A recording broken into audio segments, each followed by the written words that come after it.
Waduh, ceramahnya saya, yang sambutannya istri saya. Waduh, saya tadi mau pulang aja Bu. Jadilah sebenarnya itu. Kenapa ya? Kayaknya seolah-olah borongan gitu ya. Gak apa-apa ya Bu ya.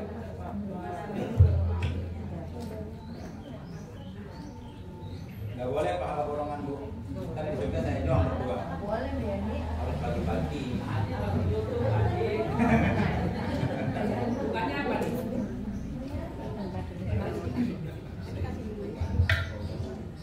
Alhamdulillah. Alhamdulillahilladzi kana bi ibadihi khairum basyira. Tabarakalladzi ja'ala fis samai buruja wa ja'ala fiha siraja wa qamaran munira. Asyhadu an la ilaha illallah wahdahu la syarika lah. Alladzi ba'atsahu bil haqqi basyiran wa nadhira.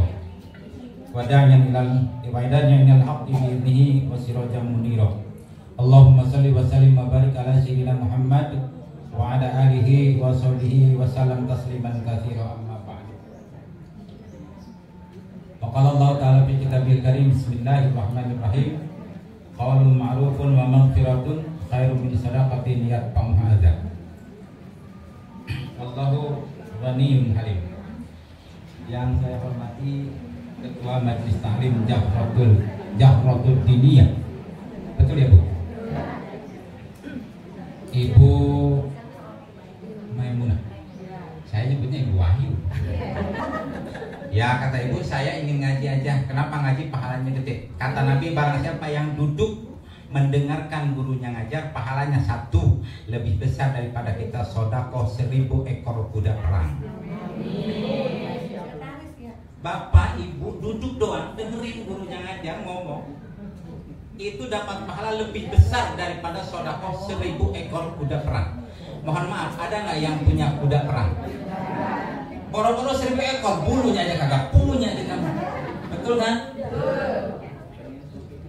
Ini pahalanya lebih besar daripada 1000 ekor kuda perang. Sedekah 1000 ekor kuda perang. Kita boro-boro sedekah. Makanya kalau ada yang ngajar, ngaji itu jangan ngobrol, dengerin.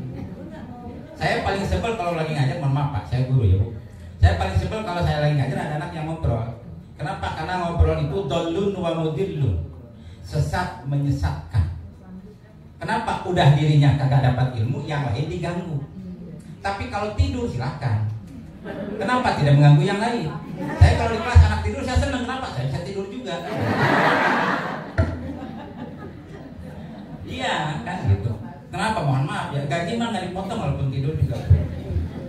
Tapi kalau ngobrol, waduh, dolun wa mudillun, itu mah sesat menyesatkan. Makanya ibu kalau ada yang ngajar ngaji jangan ngobrol, dengerin.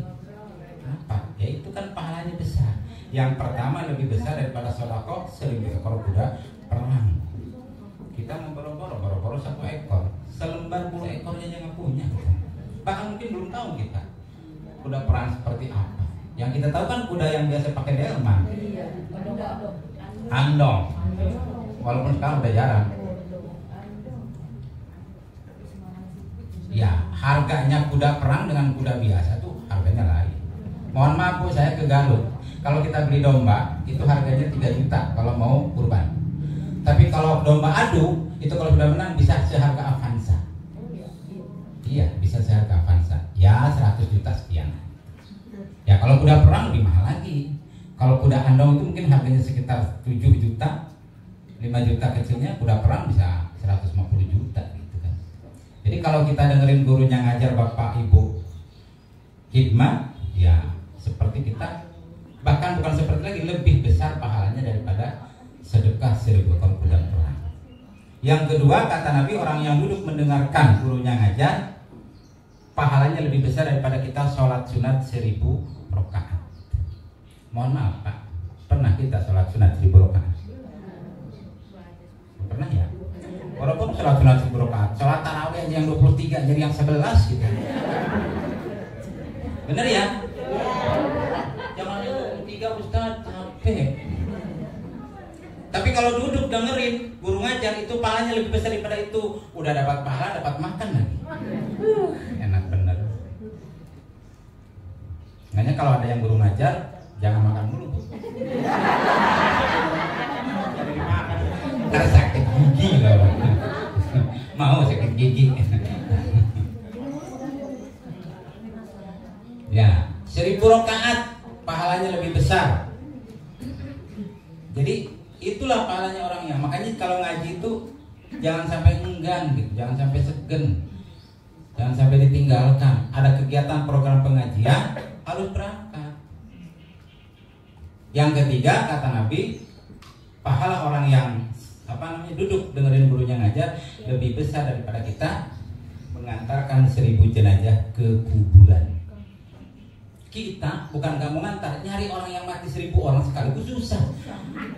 Ada nggak yang mati 1000 sekaligus? Kemarin gempa Cianjur cuma 273. BTP kalau gempa mati ya lumayan, kalau BTP 2800 jiwa lah gitu kan kalau mati.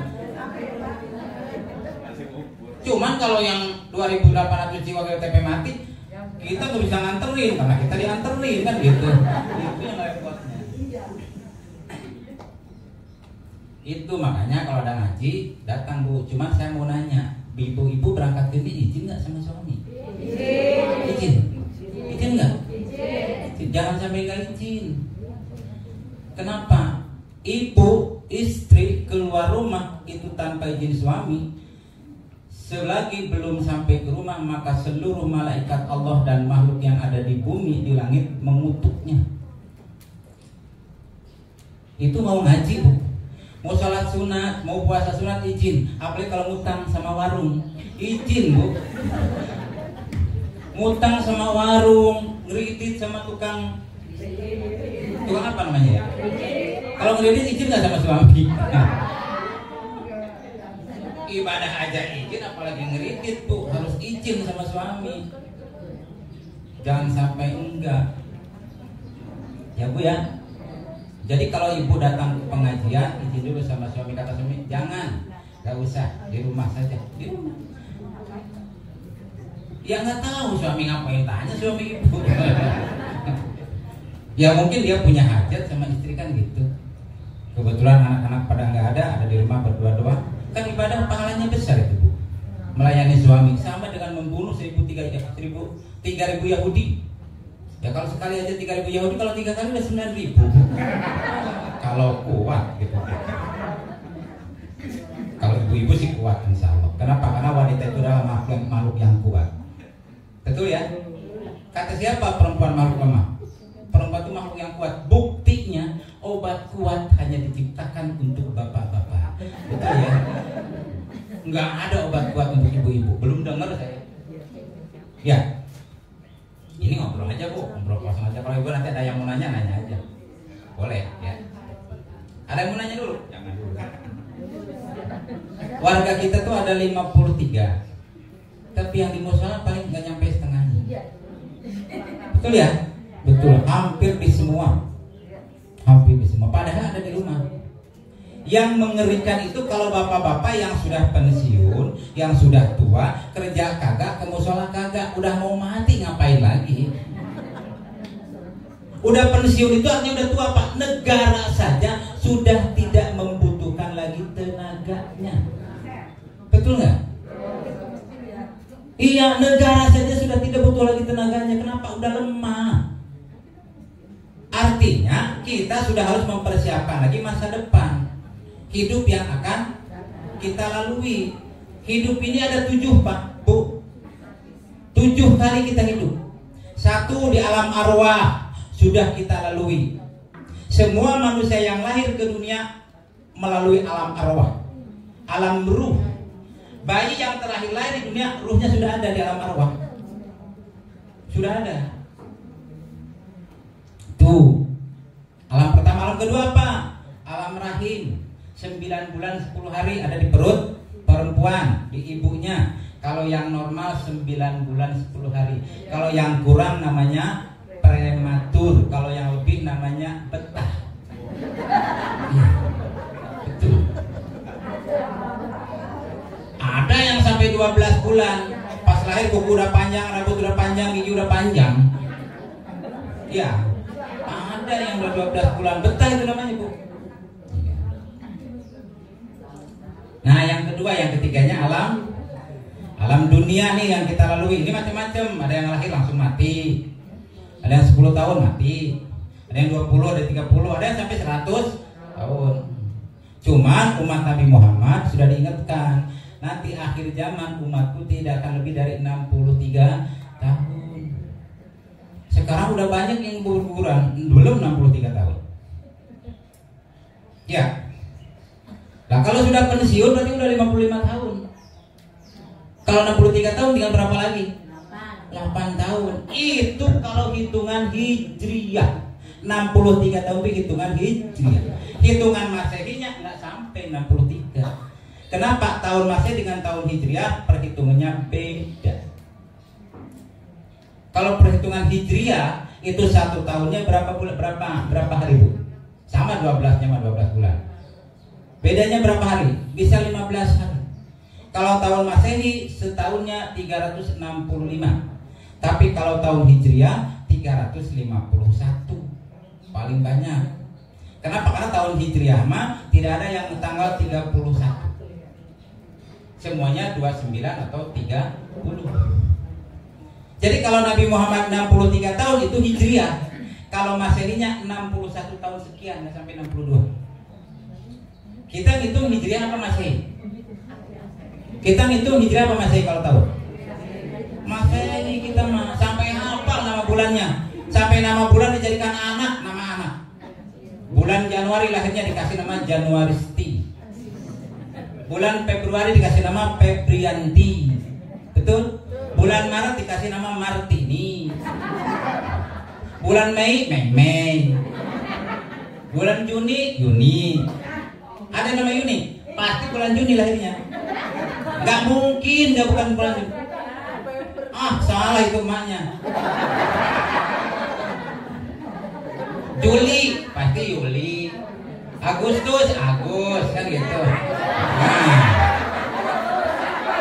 Betul gak? Kalau orang tuanya yang tahu bulan Masehi pasti nama lahirnya Agustus dikasih nama Agus. Ibu saya nggak ngerti, Bu, nama bulan Masehi. Saya lahir bukan bulan Agustus. Rahasia lahir saya. Takutnya tanggal dan bulannya sana ibu-ibu datang ngasih tahu. Kalau di Sunda, Agus itu nama panggilan kesayangan. Kebetulan saya cucu pertama dari nenek, dari ibu, nenek dari bapak, cucu pertama. Nama saya aslinya Rahmat. Iya. Karena sayang sama cucu yang baru pertama lahir, satu-satunya bapak, cucu pertama, baik dari ibu ataupun dari bapak, dipanggillah nama Agus. Daftar ke sekolah, bapak saya daftarnya Pak Agus. Iya. Sampai sekarang dipanggil Pak Agus. Padahal itu nama kesayangan, panggilan kesayangan, bukan nama asli. Nama saya Rahmat. Dipanggilnya jadi Agus Rahmat. Asalnya sih tiga kata. Rahmat Ruhiyat. Nah, panggilannya Agus, jadi Agus Rahmat. Ruhiyatnya nggak disebut tuh ketika daftar. Udah jadi Agus Rahmat aja, Ruhiyatnya hilang. Kalau sekarang kan nama bulan dijadikan nama anak. September, Septi. Oktober, Oktob. November, Nopi. Desember, Desi. Ibu Nopi, November. Ada yang bulan Desember lahirnya nggak? Tanggal berapa? Tanggal berapa lah? Kalau tanggal 25 ulang tahun sekarang. Ini saya ngeri sedap nih kalau pakai masuk YouTube nih. Ngeri sedap. Iya, ngeri sedap. Salah ngomong jadi nanti jadi bulian orang nanti. Iya. Viral kalau kebaikan mah bagus lah. Viral kalau yang hal yang nggak bagus ya. Iya. Saya disuruh sama istri, pokoknya mah yang menyenangkan, yang bisa nggak ngantuk sampai asar. Bingung saya ngomong apa. Emang saya stand up komedi, suruh ngobrol kan berdiri sambil ngelawak kan gitu ya. Bingung saya. Ketawa udah ketinggalan ketawa itu. Nah, kalau bulan Masehinya itu udah hafal kita sampai dijadikan. Saya mau nanya, bulan Hijriahnya Bapak, Ibu hafal nggak? Apa? Kalau nggak hafal, Jangan pulang nanti selesai. Belajar sama saya. 2, 3. Sallallahu ala Muhammad. Sallallahu alaihi wasallam. Sallallahu ala Muhammad. Sallallahu alaihi wasallam. Mudah-mudahan kita mendapatkan syafaat. Amin. Cuman kadang-kadang baca sholawat juga suka salah, Pak. Suka kita baca Sallallahu ala Muhammad. Sudah salah. Sallallahu ala Muhammad. Salah. Secara hukum tajwid salah. Bukan sholat, sholat. Sallallahu, sallallahu. Bukan sallallahu.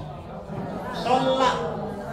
Sallallahu. Tapi ada yang tuh sallallahu.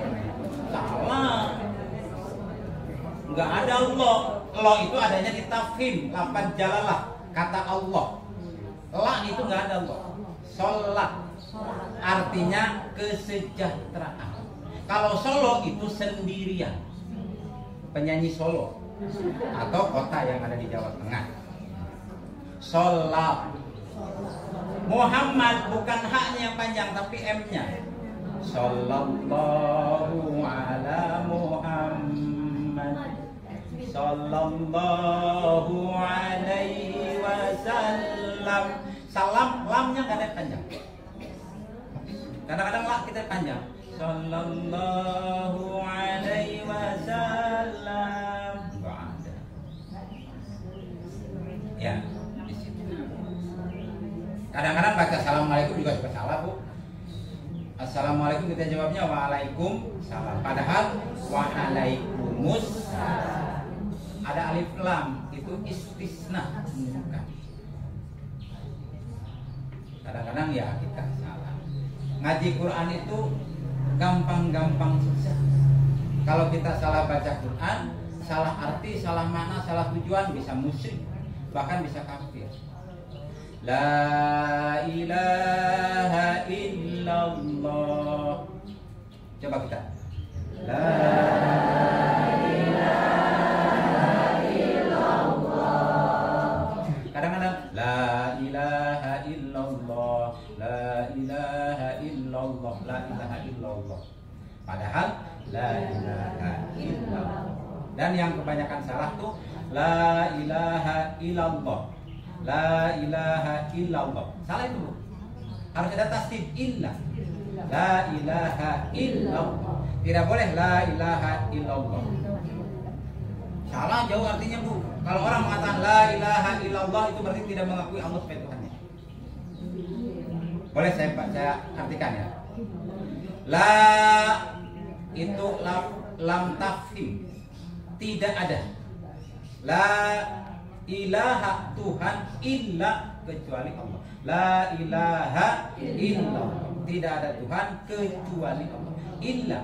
La ilaha tidak ada Tuhan illa kecuali Allah. Sekarang illa tidak pakai tasdid. La ilaha illallah. Tidak ada Tuhan kepada Allah. Berarti kafir kan? Makanya hati-hati. Kadang-kadang saya suka dengar orang yang qomat di musola di masjid, Allahu Akbar, Allahu Akbar, asyhadu an la ilaha illallah, asyhadu anna Muhammadar Rasulullah, hayya 'alas shalah, hayya 'alal falah, qad qamatis shalah, qad qamatis shalah, Allahu Akbar, Allahu Akbar, la ilaha illallah. Nah, banyak saya dengar. Nah, itu nanti tolong ya, Ibu nanti ingetin bapaknya kalau di rumah, tapi lagi nyantai. Jangan sering, jangan lagi orang, wah marah dia pun. Jangan. Betul ya?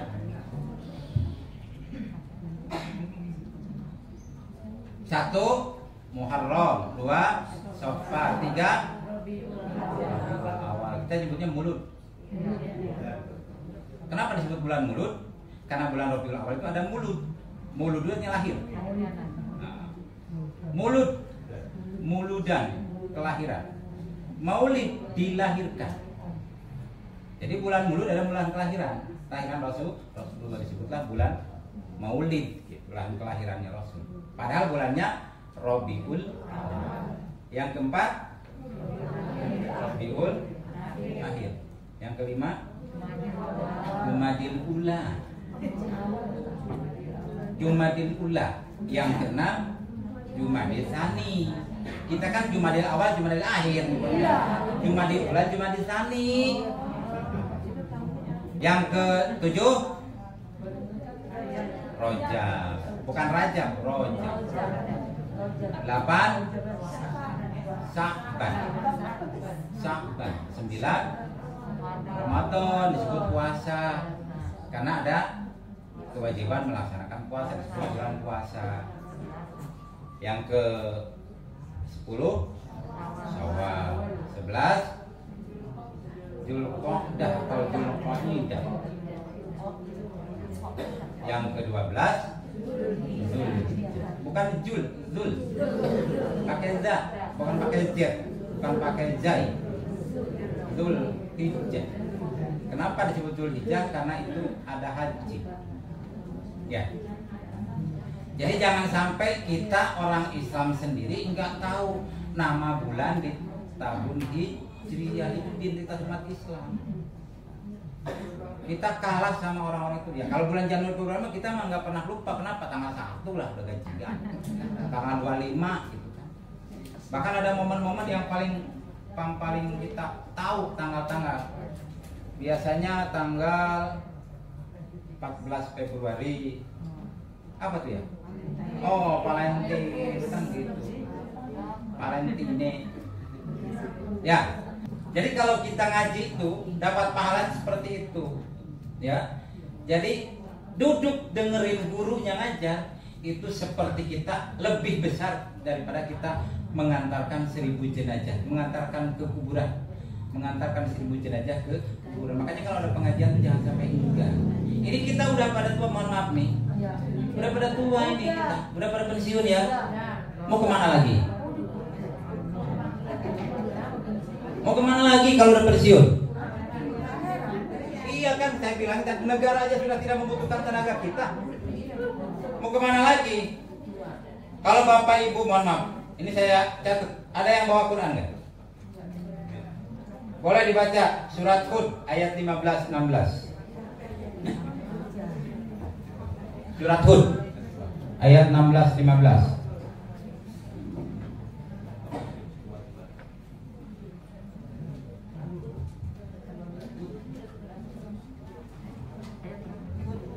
Belas 16. Ya.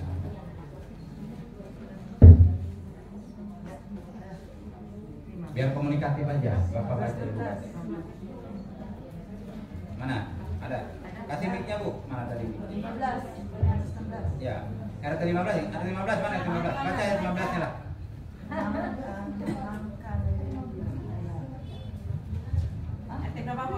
RT 15. Ayat 15-nya biar sama. Biar apa ya? Apa? Ayat 15. Surat Hud ayat 15.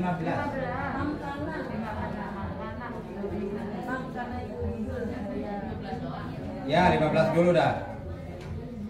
A'udzu billahi minasyaitonir rajim. Bismillahirrahmanirrahim.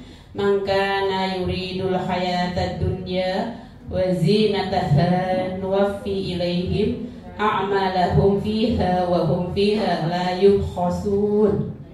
Shadaqallahul azim. Tolong sama terjemahnya.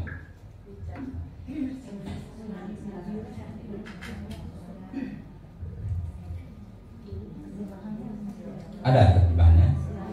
Ya, mangga. 16 siap-siap nih ayat 16-nya.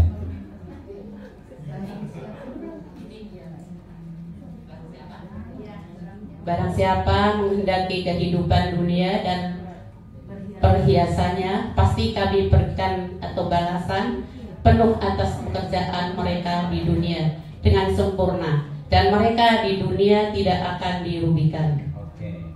16 sama enggak? Ada 16. Perwakilan dah siapa? Aduh, Ibu Ketua Majelis Taklim nih yang keliling. Yang di depan aja, yang jangan di belakang. suka saling tunjuk ya kadang-kadang kalau baca Quran. Ngerti saya.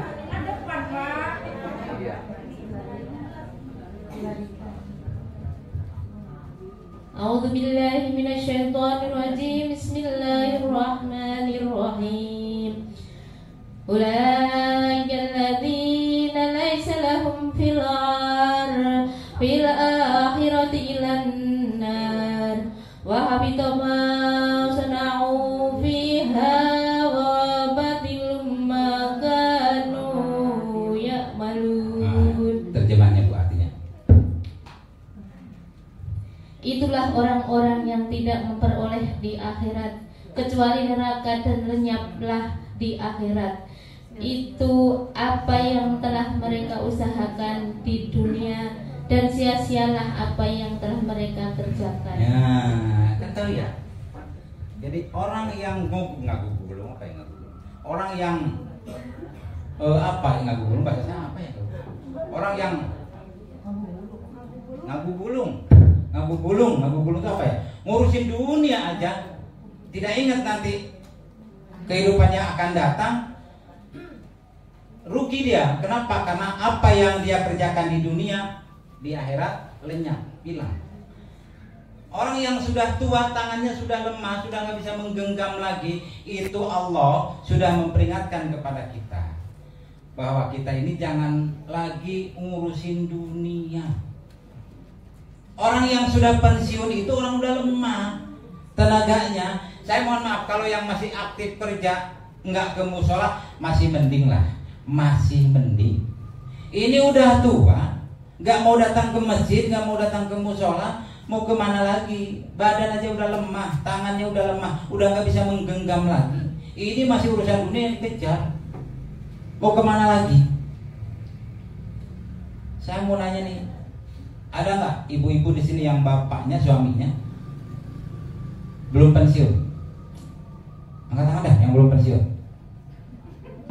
1, 2, 3, 4, 5, 6. Dari 100 orang 6 yang enggak, yang masih aktif. 7. Yang lain udah pensiun ya? Udah pensiun. Yang lain, mohon maaf ya, nanya aja. Suka ke masjid nggak sih bapaknya, suaminya? Masjid ya?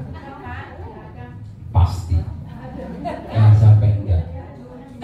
Jangan sampai jadi bapak solehah, nggak mau ke masjid, nggak mau ke sholat. Kalau bapaknya sholatnya di rumah, kasih mukena. Iya. Itu surat Hud udah menunjukkan bahwa tangan kita sudah lemah menggenggam. Urusan akhirat itu yang harus kita prioritaskan. Dunia udah kemarin ketika masih muda. Bahkan sekarang yang mati bukan hanya yang sudah tua, yang muda aja banyak yang mati. Umur itu tidak ada yang tahu, Bu. Betul ya? Walaupun memang ciri-ciri kematian itu 3. Ciri-ciri dekat kematian. Tahu Bu 1? Ciri-ciri kematian itu ciri-ciri dekat kematian. Yang pertama, orang yang sakit. Orang yang sakit itu ciri-ciri dekat kematian. Kenapa? Karena sakit itu adalah kembangnya kematian. Kalau jadi buah ya mati. Kalau nggak jadi buah ya hidup. Senang apa? Sehat lagi. Cuman orang yang sakit harus sabar. Kenapa? Karena ketika sakit ada 3 yang diangkat oleh Allah. Ya, harus sabar. Tapi kalau sabar, 3 yang diangkat. Yang pertama, orang yang sakit diangkat oleh 1, kekuatannya. Kekuatannya diangkat oleh Allah. Kalau lagi sakit nggak ada lah orang yang sakit kuat. Apalagi sakit gigi. Jangankan ngangkat berat, makan aja susah kayak apa. Ya, tapi walaupun sesakitnya gigi, mendingan sakit gigi daripada sakit hati. Sakit hati lebih berat lagi. Ada yang pernah sakit hati? Enggak. Alhamdulillah. Janganlah. Karena hati itu obatnya susah, Bu. Walaupun makan hati ya bukan obat, itu malah tambah sakit. Yang pertama diangkat kekuatannya. Yang kedua diangkat kecantikannya atau ketampangannya. Jadi kalau orang yang sakit jangan diharapkan dia cantik. Kenapa? Moro-moro dandan, moro-moro pakai lipstik, pakai shadow, pakai blush on dan sebagainya. Ya kan? Ya, mandi aja enggak. Susah. Jarang yang sakit mandi. Yang sakit paling dielap pakai handuk kecil, pakai air hangat. Itu pun sama orang lain, sama istrinya, sama anaknya, sama suaminya, kan gitu. Diangkat tuh kecantikannya, ketamparannya. Yang ketiga, diangkat dosanya. Orang yang sakit kalau sabar 3 yang diangkat. Ntar kalau sembuh 2 dikembalikan, 1 hilang, diangkat. Ketampanannya, kecantikannya dikembalikan lagi, kekuatannya, kegagahannya dikembalikan lagi, dosanya dihapus oleh Allah. Jadi kalau sakit itu harus sabar, berarti itu kita ini banyak dosa. Cuma sakit itu kita harus tahu, sakit ini musibah, sakit ini ujian, sakit ini adab, atau ini teguran. Harus hafal kita. Kenapa? Supaya tahu obatnya. Hidup ini kan cuma 2. Ujian itu, hidup ini kan ujian. Ujian itu cuma 2. Yang pertama ujian dengan kenikmatan, yang kedua ujian dengan kemadaratan. Ujian kenikmatan, ibu dikasih kaya, suami ganteng, anak-anak sukses, itu ujian. Rumah mewah, ya kan? Mobil mewah, rumahnya megah, sawahnya luas, tanahnya di mana-mana. Itu ujian. Harta banyak nggak dipakai sedekah, itu jadi laknat. Tapi pas makin banyak hartanya, itu bisa istijroj. Allah ngasih tapi sambil marah. Yang kedua ujian itu dengan kemadaratan, sakit. Nah, orang yang dikasih ujian dengan sakit biasanya banyak yang lulus. Tapi kalau dikasih ujiannya dengan kenikmatan, banyak yang gugur. Nah, kita harus tahu supaya kita lulus dari mana. Sakitnya apa? Apakah ini siksaan atau apakah ini teguran atau ini ujian? Supaya kita tahu jalan keluarnya, supaya kita tahu apa namanya solusinya. Tahu ya solusinya, Bu?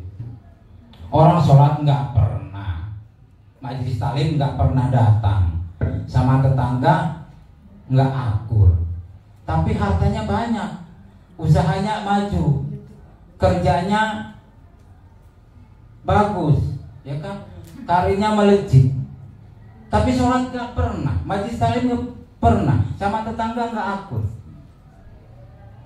Alhamdulillah, saya dikasih rezeki banyak. Itu ujian. Kalau mati, laknatullah.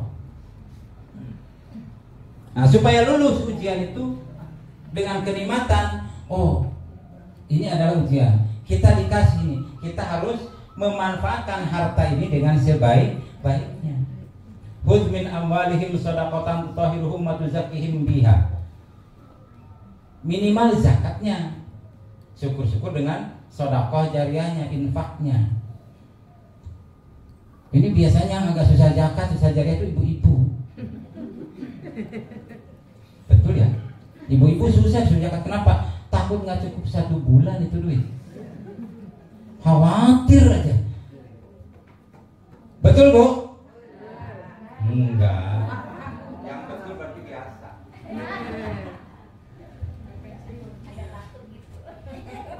Ada orang dikasih sakit, ya Allah, kok ujian itu berat-berat banget sama saya. Kok ini ujian? Jangan langsung bilang ujian. Mungkin itu azab. Bisa jadi itu azab. Lah sekarang kalau sakit bilangnya ujian, padahal bukan ujian, itu azab. Kenapa? Sholat nggak pernah, berjamaah nggak pernah datang, sama tetangga nggak. Kok bilangnya ujian? Ujian dari mana? Itu azab.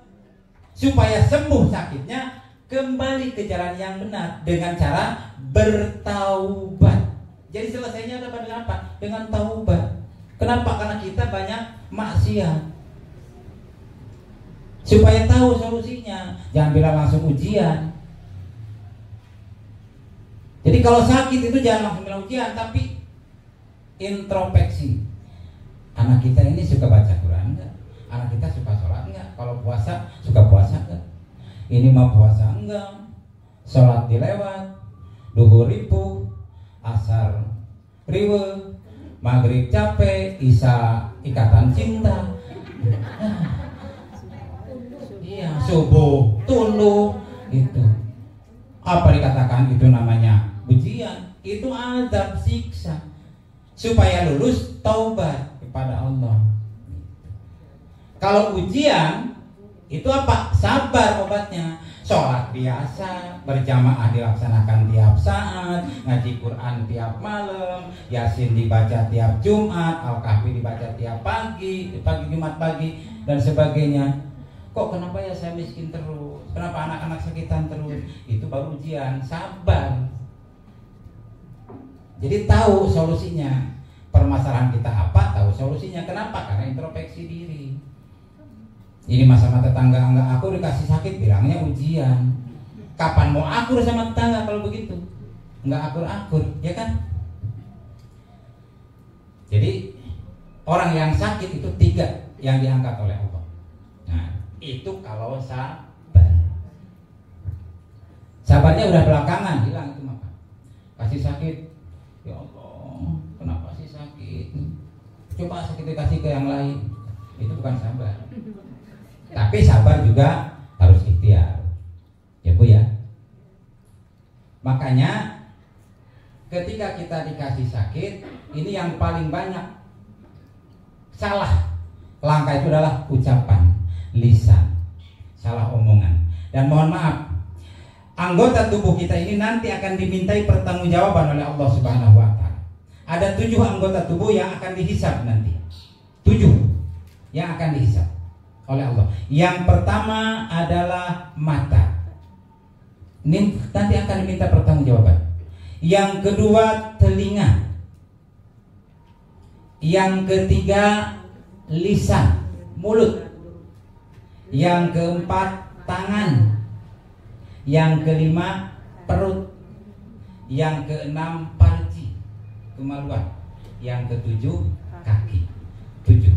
Dari 7 anggota tubuh yang dimintai yang paling banyak dihisab adalah lisan. Apa ini namanya? Mulut. Makanya Imam Ghazali mengatakan hasinu bidzikrillah. Hiasi mulutmu dengan zikir kepada Allah. Kenapa? Karena mulutmu adalah harimaumu. Mulutmu adalah pedangmu. Kalau itu tidak dijaga, maka dia akan menerkam dirimu sendiri.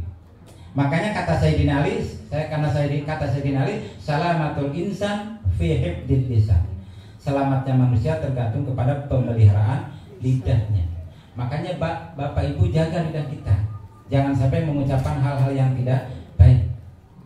Kenapa? Ini mulut ini kecil tapi dampaknya besar. Betul ya? Dan yang paling banyak omong siapa? Ibu. Mentang-mentang mulutnya 2, bibirnya 4, mulutnya omongannya banyak. Anak berantem, ibunya ikut campur, bapaknya perang. Padahal anaknya 1 jam kemudian akur. Bapaknya sama emaknya pindah rumah gara-gara anak. Anak jangan diurusin. Ada yang begitu Bu? Ada. Na'udzubillah min dzalik. Saya punya teman Bu, mohon maaf, punya teman di perumahan yang sono lah gitu kan. Yang satu bawa golok, yang satu bawa parang. Gara-gara anaknya usia 4 tahun pulang TK berantem. Anak berantem, ibunya marah. Kenapa? Karena yang satu nyebur got, marah tuh. Anak yang temennya satu lagi dijewer. Ya orang tuanya nggak nerima, marah lagi kan. Kecok rame. Yang satu telepon bapaknya. Anak kita katanya dicakain, diceburin got. Pulang bapaknya. Marah ke tetangganya. Tetangganya nggak nerima, telepon lagi suaminya. Yang lagi kerja pulang juga, sama-sama pulang, satu bawa parang, satu bawa golok. Padahal anaknya itu pulang sekolah, pulang TK jam 10, duhur udah main lagi. Bapaknya 3 bulan nggak akur. Akhirnya yang satu rumahnya dijual, pindah ke tempat yang lain. Naudzubillah, 3 hari tidak saling bertanya, haram masuk surga. Betul? Iya. Itu gara-gara anak, padahal anaknya mah nggak apa-apa. Jangan diurusin masalah anak Bu. Kadang-kadang ibu-ibu ini mulutnya, naudzubillah min dzalik, lemes. Ember sih. Iya. Bocor. Kata Nabi, kata saya salamatul insan fi hifdzil lisan. Bahkan ada peribahasa qul khairan, bukan peribahasa, hadis Nabi. Man kana yu'minu billahi wal yaumil akhir qul khairan aw liyasmut. Kalau kamu iman kepada Allah dan iman kepada hari akhir, berkatalah yang baik atau diam. Manusia itu cuma dua aktivitasnya, ngomong atau diam. Kalau ngomong itu seperti bernilai perak, kalau diam seperti bernilai emas. Itu kalau ngomongnya baik. Ngomong baik itu nilainya emas, tapi kalau diam dari kemaksiatan itu nilainya kalau ngomong dalam kebaikan itu nilainya perak, kalau diam dalam kemaksiatan itu nilainya emas. Jadi lebih besar diam dari kemaksiatan. Makanya saya mau diam aja, Pak. Biar saya dapat nilainya emas. Biar nggak dapat. Ya. Masih lama. Tenang aja, Bu, masih banyak banget. Saya kan ngebahas ini, Bu, tadinya mah enggak. Cuma ibu-ibu yang banyak saya bahas aja masalah lisan. Kenapa? Kata Nabi, ketika Nabi Isra Mi'raj, kata Nabi, aku melihat di neraka kebanyakan ibu-ibu perempuan. Betul ya? Betul ya? Itu bukan kabar baru dari saya kan? Oke. Yang saya bingung, Ustaz di mana-mana kok dikasih minumnya air putih, Bu. Nggak ada yang air warna gitu, Bu. Kasih yang warna kayak gitu ya? Yang kuning kayak yang merah gitu ya? Ini mah putih lagi, bukan putih bening. Sehat. Emang yang berwarna nggak sehat? Bukan nggak sehat, nggak ada modal gitu aja lah. Ya saya, mohon maaf ya, saya ngisi sering kemana-mana, akhirnya putih mulu saya protes. Bisa nggak yang warna gitu kan? Ya. Kata Nabi gitu. Di neraka yang paling banyak adalah perempuan. Kenapa? Kenapa ya? Ya. Ada beberapa sebab, Bu. Ini saya bahas aja lah sekalian. Ya. Yang pertama, kenapa banyak perempuan di neraka? Sebabnya banyak sebenarnya. Saya beberapa aja yang saya sampaikan. Yang pertama, karena tidak pernah mensyukuri pemberian dari suami. Suami gajinya 5 juta, minta 7 juta. Itu namanya pemerasan. Sampai bilang, apa kek? Nyari ke sampingan kek, ngojek kek, apa kek? Ini mah pulang kerja, tidur, masih siang kok tidur. Atau apa kek barang di kantor, ambillah. Gitu kan, yang nganggur. Ya kan perempuan biasanya jadi kompor, sampai meleduk. Ya mohon maaf, Bu, Nabi Adam dalam sejarahnya diusir dari surga, kenapa? Dikomporin sama istrinya. Betul ya? Betul ya? Dikomporin. Nabi Adam digoda sama iblis, dibujuk sama iblis, dia tahan. Dan kalau bahasa kita, kata iblis, tahu nggak kenapa Allah melarang kamu memakan pohon ini, buah pohon ini? Kata Adam, ya ini aturan dari Allah. Ini syariat, saya tidak boleh makan buah dari pohon ini. Saya tuh nangis, Dan, kalau bahasa kita. Kenapa? Karena kamu tidak makan buah ini, maka kamu tidak akan kekal di sini. Kamu akan diusir dari surga ini.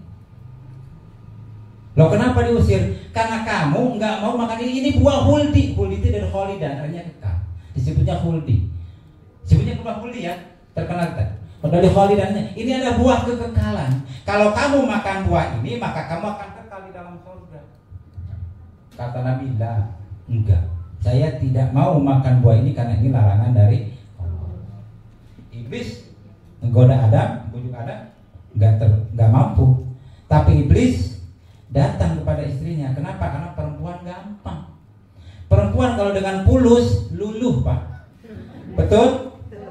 Betul ya? Marah sama bapaknya semarah-marah apapun, udah ditransfer tuh 12 juta, hilang itu marahnya. Nih kuping saya nih boleh diiris, kalau enggak lah nyaho lah bapak ibu itu KBG. Makanya godaan ibu-ibu yang paling berat ketika tidak punya apa-apa. Godaan bapak-bapak paling berat ketika ibu-ibu tidak pakai apa-apa. Itu yang paling berat. Bapak kalau marah, ibu jangan ngimpalin. Dandan, buka pakaian, peluk, luluh dia, insya Allah. Betul? Kalau ada bapaknya dipeluk begitu masih marah, berarti dia punya yang kedua. Sekarang sono. Hati-hati. Hati-hati. Ya. Pertama yang menyebabkan wanita masuk neraka itu tidak mensyukuri apa yang diberikan oleh suami. Jadi kalau ibu dikasih sama suami berapapun syukuri. Jangan minta lebih kalau kemampuan itu. Kecuali kalau suami itu suka ngumpet-ngumpet. Ya kan? Duitnya dipakai nyawer. Nah, boleh kalau itu mah. Ada ini, dari sini bapaknya suka nyawer. Ada juga yang suka nyawer. Saya khawatir ketika nyawer sama biduan, malaikat Ijroil datang. Itu malaikat Ridwan udah tidak mau nerima. Munkar Nakir tidak mau nanya lagi, diserahkan sama malaikat Malik. Malik inilah, ini mah hak kamu, silakan. Langsung dilelepin ke neraka. Nanti mohon maaf, bapak ibu, kalau suaminya suka nyawer, itu duitnya dirampas aja. Jangan dikasih duit kalau suka nyawer. Ya, saya yakin lah, ini ibu-ibu majlis saya, bapaknya soleh-soleh semuanya. Kalau di depan ibu mah, ya. Mohon maaf, ada yang nggak punya suami? Ada. Mana?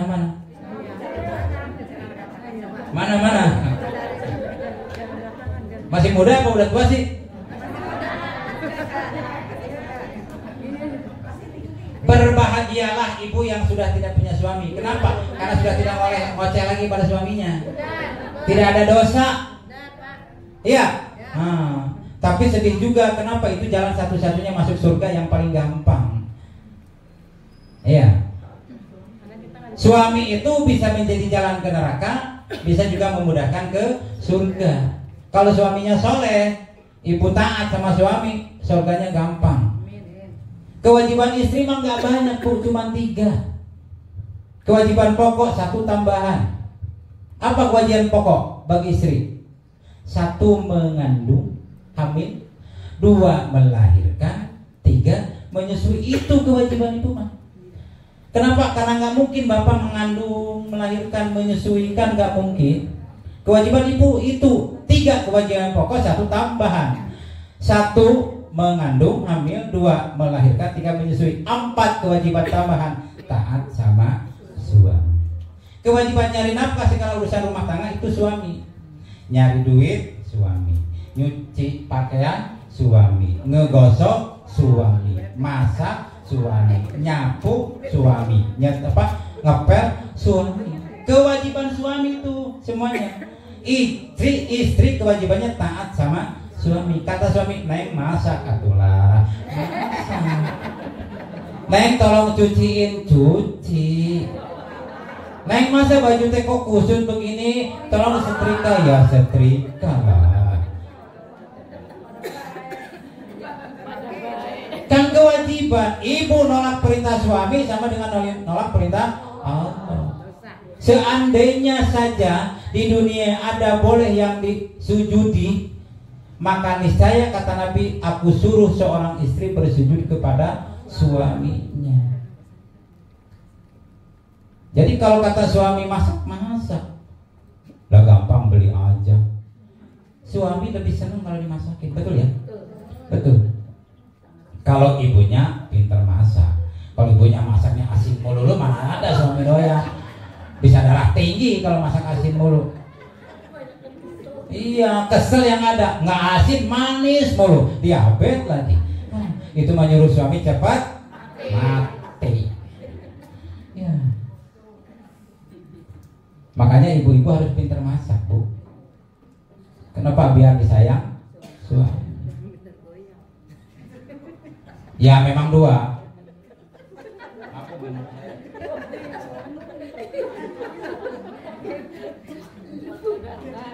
Disebut goyang jadi awis ya.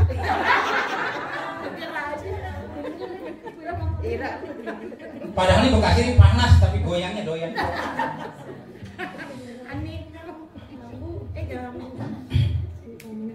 Ya. Udah jam berapa nih, Bu? Masih lanjut?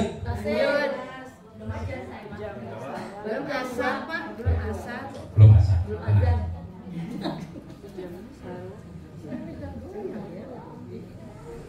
Jadi kalau disuruh suami ikuti perintah selagi itu perintahnya bukan maksiat, bukan melanggar syariat, wajib diikuti. Tidak boleh kita melawan suami. Yang kedua, yang menyebabkan banyaknya wanita di dalam neraka karena banyak wanita yang suka mengumpat mulutnya, omongan. Makanya kata Imam Ghazali, hiasi mulut kamu dengan zikir, penuhi lidah kamu dengan kalimat thayyibah. Kalau kita suka baca kalimat thayyibah, insya Allah gibah nggak ada, Bu. Gibah itu dosanya lebih besar daripada zina, Bu. Gibah itu dosanya lebih besar daripada zina. Gibah itu kalau bahasa Inggrisnya gosip.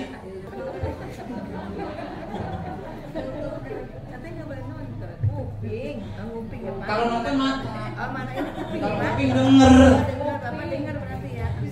Ibu membicarakan orang, saya begini, dengar. Tapi kalian nggak? Enggak. Kedengaran. Dengar, saya lewat dengar. Gitu. Ya biarin aja. Masa TV-nya dipecahin sama saya? Mahal. Ya. Gosip, oper lah, jangan nonton begituan. Gak usah, gak ada manfaatnya. Sampai si Lesti Bilar itu dibenci sama orang-orang, namanya apa namanya bahasa kitanya, netizen. Saya orang Sunda, Bu, mohon maaf, paling sebel kalau sudah pakai bahasa Inggris. Saya orang Sunda paling sebel. Kenapa? Bahasa Inggris itu bahasa orang munafik. Betul? Kok munafik tulisan sama bacaan lain? Kan munafik. Masa ditulisnya uncre dibacanya angkel? Crocodile dibacanya krokodil. Nah, dari mana? Yang kasihan ketemu orang London bertemu dengan orang Tegal, sama-sama nama Angel. Kata orang Tegal, Angel banget sih lu, bukan, itu Angel. Tulisannya Angel sama. Paling sebel saya bahasa Inggris tuh. Kenapa? Munafik. Bahasa Inggris yang jujur cuma 3. Yang pertama, yes, tulisan sama bacaan sama. Yang kedua, enjoy. Yang ketiga, error. No, nggak ada. No tulisannya, nggak pakai w. No pakai w kalau itu. Iya, w pakai w, nggak pakai e. W. No. Ya, makanya jangan terlalu pintar bahasa Inggris lah, kita jadi orang munafik nanti. Tapi anak saya ajarin bahasa Inggris, Bu. Tapi nggak boleh. Munafik bahasa Inggris mah nggak apa-apa, tapi jangan munafik di tubuh kita. Ayatul munafikin salah tuh. Ciri munafik ada berapa? 1. No. 1 apabila berkata suka dusta. 2 apabila dipercaya khianat. 3 apabila berjanji janji. Itu ciri yang paling gampang. Ada lagi kata Nabi ciri orang yang rajin ke masjid, ke mushola berjamaah, tapi kalau subuhnya tidak datang, itu orang munafik juga.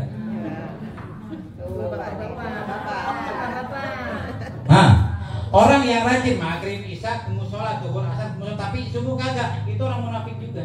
Ada hadis Nabi yang mengatakan, kamu kalau datang ke mushola, ke masjid, berjamaah sholat subuh kamu sehat. Kenapa? Karena kamu akan mencium udara yang masih bersih dari orang-orang munafik. Orang munafik itu kalau ke subuh, kalau ke jamaah subuh itu berat. Jadi jangan dikatakan orang baik duhur asar maghrib isanya rajin ke mushola tapi cuma kagak. Itu munafik, Bu. Bapak suka ke mushola, ke masjid kalau subuh? Suka, Pak. Kalau nggak suka berarti ibu tidur sama orang munafik.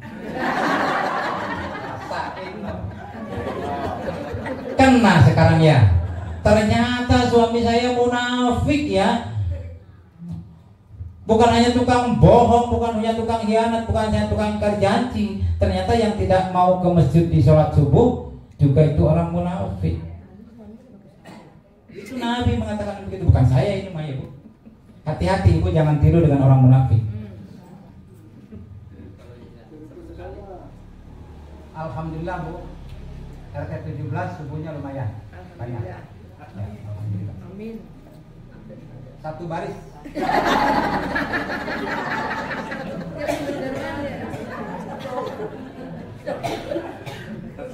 Ya, 3 baris kadang-kadang bisa terisi. Cuma 1 orang. Kayak orang sholat jenazah.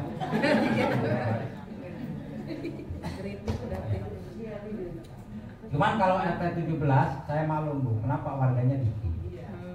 Warga kita itu 53. Dari 53 itu yang udah pensiun tahu berapa orang, yang masih aktif berapa orang. Kalau yang masih aktif kadang-kadang kerja malam, pulang pagi, ada yang kerja sore, pulang malam jadi subuh masih ngantuk, ada yang begitu. Cuman yang saya bingung itu tadi aja, bapak-bapak udah di rumah udah pensiun kemana sih gitu ya? Nggak mau ke masjid, nggak mau ke musola, padahal di rumah gitu. Kadang-kadang saya bingung. Ya. Jadi hati-hati Ibu ya. Jadi orang munafik itu ciri yang gampangnya 3, tapi ternyata ada lagi yang paling berat. Ya. Jadi kalau bapaknya tidak mau ke musola subuh, tidak mau berjamaah ke masjid, itu ciri dia orang munafik. Yang keduanya tadi apa? Suka mengumpat. Itu apa? Wanita-wanita calon penghuni neraka. Suka gibah. Apalagi suka fitnah. Memang ibu-ibu kalau sudah ngobrol itu pasti yang diobrolin semuanya, pokoknya banyak yang jadi korban gitu. Banyak jadi korban. Ibu-ibu kalau udah ngobrol, betul ya? Ini kadang-kadang nih mohon maaf, ini lagi ngaji pun kadang-kadang gibah loh. Kadang-kadang gibah loh. Lagi ngaji, ustaz lagi ceramah. Tadi siapa sih? Oh, ustaz ada 16, ada 17. Orang situ juga. Emang nggak punya modal ya cari ustaz dari yang lain. Emang itu bukan gibah? Nggak ada yang ngomong, Pak. Nggak ada nggak ya? Nggak ada yang jawab. Nggak ada yang ngomong, Pak. Kita nggak tahu Bapak tinggal sini. Berarti bukan saya. Ibu nggak tahu saya? Waduh.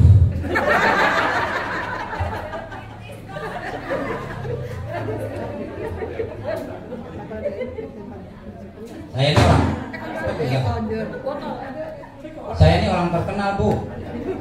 Bukan hanya di RT 17, di penghuni surga udah terkenal saya. Amin ya Allah ya Rabbal alamin.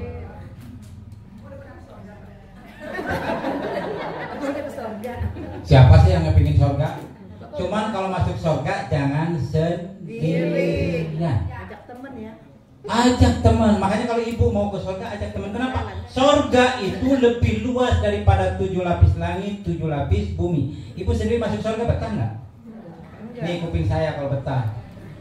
Ibu luas, rumah tuh punya rumah luas. Lebarnya 20 meter, panjangnya 25 meter. Sendiri di rumah betah nggak? Enggak. Kagak bakalan betah. Ini surga luasnya lebih luas daripada langit, 7 lapis langit, 7 lapis bumi. Masuk sendirian. Mau betah dari mana? Fasilitas segala macam ada aja nggak bakal betah. Ada. Sudah di surga. Fasilitas segala macam ada. Minta kan batur, minta teman. Minta dibikinin teman. Ya Allah, saya sepi. Kok semua makhlukmu yang ada di surga ini berpasang-pasangan? Burung ada pasangannya, kucing ada pasangannya. Kok saya dewekan? Ini mau jadi LGBT gitu kan? Kalau sekarang begitu kali. Iya benar. Sendiri, nggak betah. Ibu kalau mau betah ajak teman masuk surga, jangan sendiri. Ajak tetangga, syukur-syukur sama suami. Katanya kalau suami istri masuk surga bareng-bareng, istri itu jadi bidadari paling cantik. Kalau saya masuk surga, istri saya masuk surga, itu jadi bidadari paling cantik. Cuman kalau mikir masa di dunia ini akhirat ini lagi.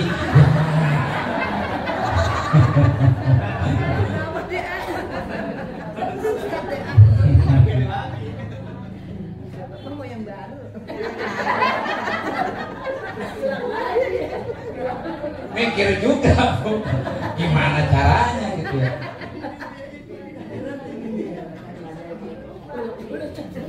Di dunia ini lagi dari pertama nikah sampai mati ini. Tadi surga ini. Hah? Apa? Bapak mau nyari.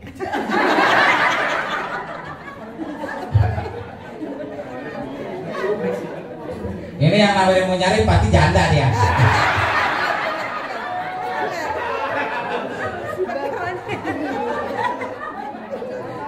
Udah ngincer dia nih, ngincer nih. Iya. RT berapa sih? Pak Didin bukan RT-nya? Bawa diangkut.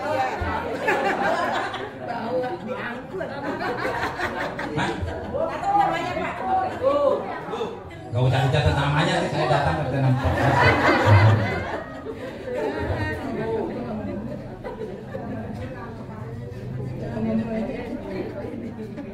Jadi lupa saya ngomong apa ya? Ngomong janda itu.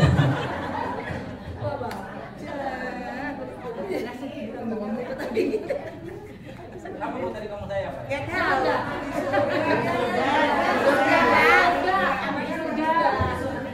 Ya, jadi kalau masuk surga jangan sendiri, ajak temannya. Iya, suami istri kalau masuk surga itu katanya istrinya jadi bidadari paling cantik.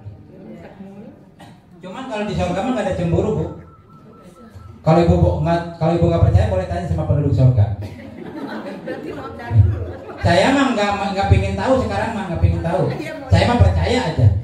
Kenapa? Karena kalau kita pingin tahu ya harus kesana dulu jalan-jalan. Mending kalau jalan-jalan langsung ngantrep di situ. Tadi diusir sama malaikat Ridwan.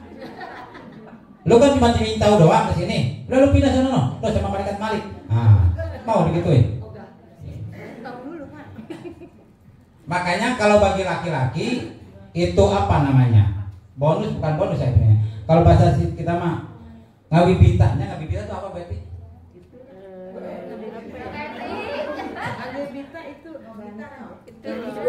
Apa sih? Bonus lah istilahnya. Kalau bonus bagi laki-laki di surga itu lebih bidadari. Ini. Ibu orang juga. Mana Iming-iming. Iming-imingnya bonusnya bagi laki-laki kalau di surga itu bidadari. Tapi kalau bagi perempuan tidak ada nama bidadara. Tapi kalau bagi perempuan apa? Perhiasan. Emas berlian. Kenapa? Makanya jangan heran kalau ibu-ibu mau ada majlis taklim aja itu emasnya dipakai. Ya.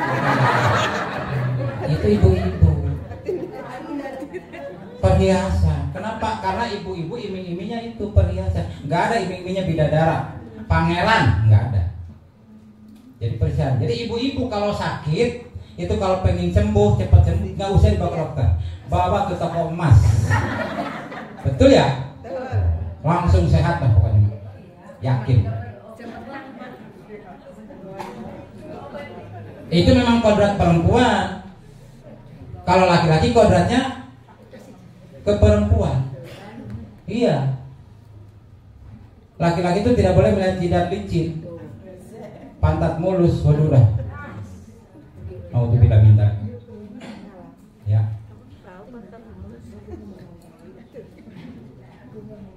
Ya Bu ya. Jadi kalau masuk surga jangan sendiri, ajak temannya. Ini mulut bagi perempuan ini yang menjadi sumber malapetaka, sumber sumber bencana. Bisa jadi gara-gara mulut itu bisa perang antar negara. Pertamanya mungkin hanya bercanda, tapi bisa saja menjadi benci, menjadi dendam, akhirnya menjadi perang antar kampung. Banyak kan yang tawuran antar kampung gara-gara mulut. Orang lewat dikata-katain.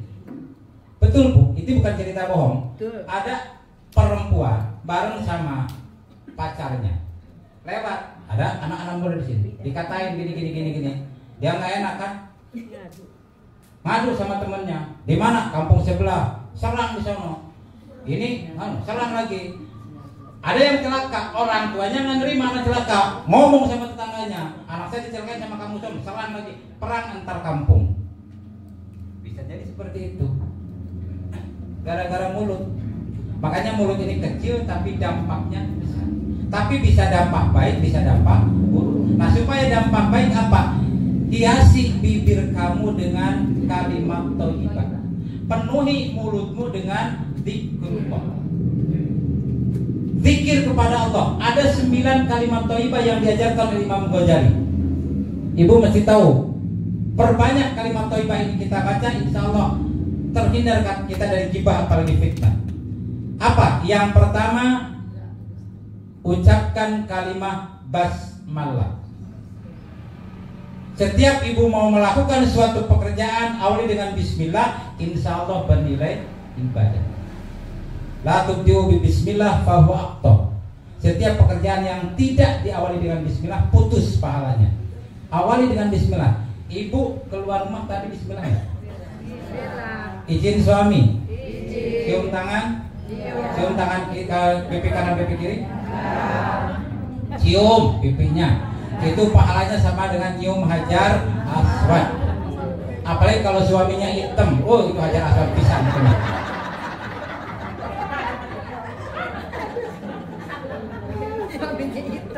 Ada yang suaminya hitam kayak hajar aswad. Katanya sih hajar aswad itu dulu mah putih. Tapi karena sekarang dicuri banyak orang yang berdosa jadi hitam. Makanya suami ibu kalau ciumin terus hitam loh. Ya. Yang pertama basmalah. Baca tuh Bu setiap melakukan apa. Apapun yang ibu kerjakan kalau diucapkan dengan diawali dengan bismillah itu jadi ibadah. Kenapa? Karena kalau tidak diawali dengan ibadah, dengan bismillah, walaupun yang baik itu putus pahalanya. Dan paling tidak kalau baca bismillah nggak mungkin melakukan kemaksiatan. Saya belum pernah dengar ada copet mau nyopet bismillahirrahmanirrahim. Belum pernah dengar. Ada maling jongkel jendela, buka pipa, buka kunci motor orang, bismillah dulu nggak bakalan. Paling tidak terhindar dari maksiat kalau diawali dengan bismillah. Ada nggak orang yang mau wanita-wanita malam mau berangkat, saya bismillah dulu nih supaya langganan banyak. Belum pernah dengar tuh saya seperti itu. Ya, benar ya? Awali dengan bismillah. Salim 9 kalimat thayyibah. Yang kedua, ada tahu? Ta'awudz. A'udzu billahi minasyaitonir rajim. Ini dianjurkan ketika kita mau baca Quran atau ketika kita menghadapi godaan. Ada laki-laki yang menggoda kita, a'udzu billahi minasyaitonir rajim. Ada perempuan yang lenggak-lenggok di jalan, a'udzu billahi minasyaitonir rajim. Itu setan godaan. Betul ya? Iya. Bahkan menganjurkan, menyunahkan kita ketika sholat mau baca Fatihah sebelum basmalah baca ta'awudz. A'udzubillahi minasyaitonirrajim. Bismillahirrahmanirrahim. Alhamdulillahirabbil alamin dan selanjutnya. Yang kedua, ta'awudz. Biasakan oleh kita mulut kita mengucapkan kalimat itu. Ini waktunya udah mau mepet. Yang ketiga, ada yang tahu kalimat hamdalah, alhamdulillah. Setiap kita selesai melakukan pekerjaan, maka akhiri dengan hamdalah, insya Allah berkah. Ini mah kalau hamdalah itu cuma mau habis makan doang, alhamdulillah. Bangun tidur nggak ingat baca alhamdulillah. Hafal ibu doa bangun tidur? Alhamdulillahilladzi ahyana ba'dama amatana wa ilaihi nusur. Saya mau nanya, tadi ibu masuk musola baca doa nggak? Apa doanya? Assalamualaikum. Baca doa mau masuk masjid, mau masuk musola. Allahumma gfirli dunubi waftahli abwaba rahmatik. Jadi kalau ibu masuk masjid, masuk musola, kaki kanan. Allahumma gfirli dunubi waftahli abwaba rahmatik. Baca doa. Kalau keluar, Allahumma gfirli dunubi waftahli abwaba fadlik. Hafal? Hafal. Ya kalau ibu-ibu mungkin jarang ke musola, ya wajar lah. Tapi kalau bapak-bapak masuk main nyelonong aja, keluar main pergi aja, nggak baca doa, kasihan, sayang banget gitu Bu. Jadi sekarang mah nanti bapaknya ajarin, Pak kalau mau masuk masjid baca ya Allahumma gfirli dunubi waftahli abwaba rahmatik. Bahkan kalau mau masuk Masjidil Haram dibacain awalin Allahumma antas salam wa minkas salam wa ilaika ya'udus salam dan selanjutnya sampai doa itu. Sekarang musim hujan, saya mau nanya, doa ketika hujan ada yang tahu? Ada yang hafal Allahumma shayyiban nafi'an. Ya Allah jadikanlah hujan ini yang bermanfaat. Kalau hujan suka ada petir kan? Baca doa petir apa? Apa? Pada malamnya, Masya Allah. Begitu memang. Hafal doa ketika ada petir? Enggak hafal? Belum hafal? Jangan pulang nanti kalau sudah selesai. Allahumma la taqtulna bi ghadabika wa la tukhlifna bi 'adzabika wa 'afina qabla dzalik. Kalau ada petir, baca. Kita berlindung dari Allah dari kejahatan. Katanya petir itu adalah cambuk yang menyambuk setan, iblis. Kita berdoa jangan sampai kita dicambuk dengan petir. Kenapa? Berarti kita iblis. Ya. Ini mau musim hujan nih harus hafal Bu. Ini mah yang dibaca Allahumma jadibna syaitan wa jadib syaitan marajatan baik. Itu pun kadang-kadang nggak dibaca, buru-buru. Hafal, ketawa ya, yang hafal mah. Yang diam baik mah berarti nggak pernah dibaca tuh. Bagaimana anaknya mau soleh-soleha, bacanya juga kagak dibaca, doanya juga lupa. Baik kalau udah ngebet mah, yuk, udah di bawah banget ya bukan? Ya, habis. Katanya sampai asar. Asar jam berapa sih? Jam 5 kan asar? Jam 5 seperempat.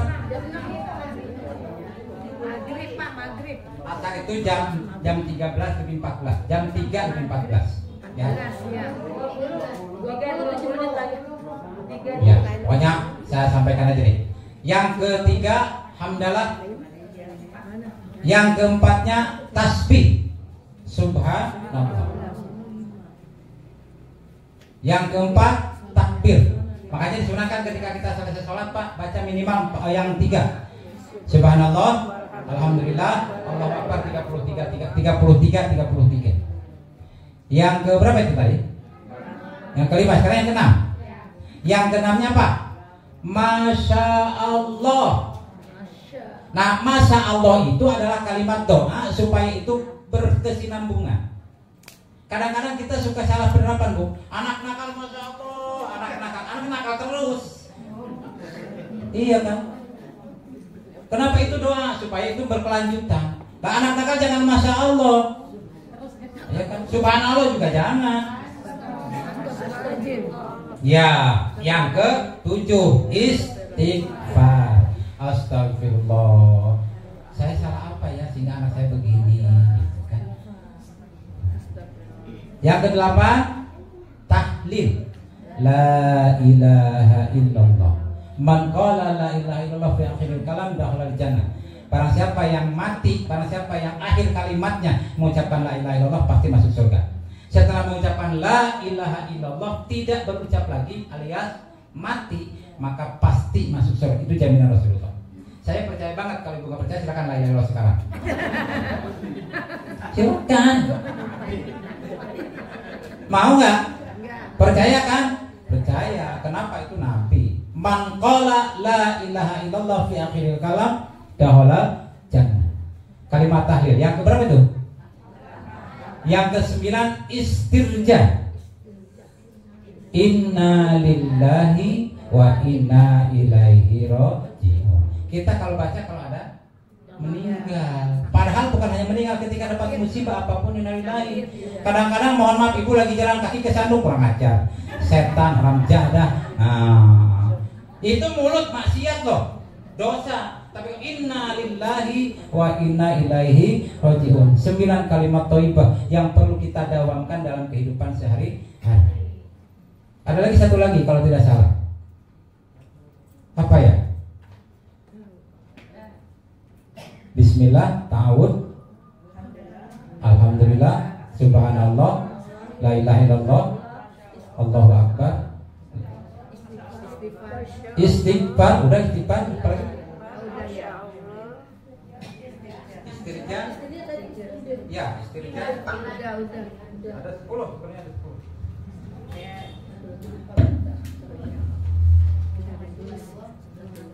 Oh iya. Yang terakhirnya salam. Salam.